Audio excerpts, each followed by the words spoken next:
திருப்பி எழுதாமல் தீர்ப்பு மாறாது, திருப்பி அடிக்காமல் தீர்வு கிடைக்காது. அதை நாம் செய்தாக வேண்டும். எந்த ஒரு தீர்ப்பும் திருப்பி எழுதப்பட வேண்டும். அப்பதான் அந்த தீர்ப்பு மாறும். திருப்பி அடித்தால் தான் தீர்வு கிடைக்கும். நீ அடிக்கவே இல்லை, சட்ட ஒழுங்கு பிரச்சனையை ஏற்படுத்த, அப்புறம் எப்படி உனக்கு போலீஸ் உனக்கு பாதுகாப்பா இருப்பான்? ஒரு முறை நீ அடிச்சுப்பார், ஒரு முறை திருப்பி தாக்கிப்பார், ஒரு முறை வீடுகளை கொளுத்திப்பார். அந்த சாகுபடி நாய்கள் எடுக்கிற நெருப்பு மட்டும்தான் குடிக்கை கொளுத்துமா?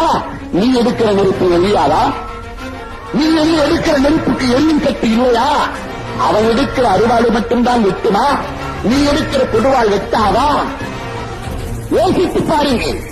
இழப்பு அவனுக்கு இல்லை என்று சொன்னால் அவருக்கு அச்சம் வரும் தோழர்களே. இந்த வரலாறெல்லாம் அவனுக்கு இழப்பு இல்லை என்பதை காட்டுகிறது. அதனால் அவனுக்கு திமிர் கொடுப்பது தலைகிறது. போலீஸ் என்ன சொல்லுகிறான், செவனி என்ன சொல்லுகிறான்? கேட்டால் நீ மைனாரிட்டி என்கிறான். உன்னால் என்ன செய்ய முடியும் என்கிறான். மெஜாரிட்டி பாறாங்கல்லைக்கு அடிக்கலாம் என்று சொன்னால் மைனாரிட்டி செங்கக்கல்லுக்கு அடிப்போம். நம்மால் முடிவு செய்வோம். கரணைக்கல்லை தூக்கி அடிப்போம். மெஜாரிட்டியாக இருப்பவன் துப்பாக்கி எடுத்து சுடுகிறான் என்று சொன்னால் மைனாரிட்டியாக இருக்கிற நாம் கற்களை எடுத்து வீசுவோமே. கையில் கிடைப்பதையெல்லாம் ஆயுதமாக மாற்றுவோமே. ஆயுதவாதியாக மாறாமல் உனக்கு பாதுகாப்பில்லை. நீ சேவையை ஆயுதக்கிடங்காக மாற்றாமல் உன்னுடைய சந்ததிக்கு பாதுகாப்பு இல்லை. இன்றைக்கு நீ ஆயுதம் இயந்திரால்தான் உனக்கு பாதுகாப்பு.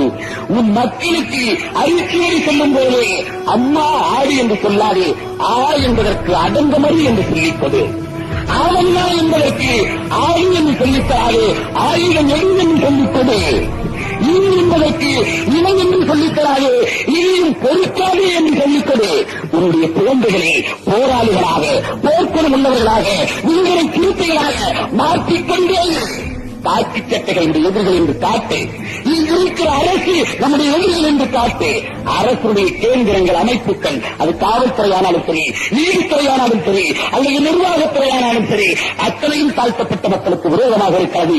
அப்படிப்பட்ட இந்த அரசு அமைப்பை நாம் உடைத்து நிறுத்த வேண்டுமானால் வளர்ந்து வருகிற ஒவ்வொருவரும், பிறந்து வருகிற ஒவ்வொருவரும் பிரபாகரனாக பிறக்க வேண்டும். இந்த 26ஆம் தேதி சொன்னவரே.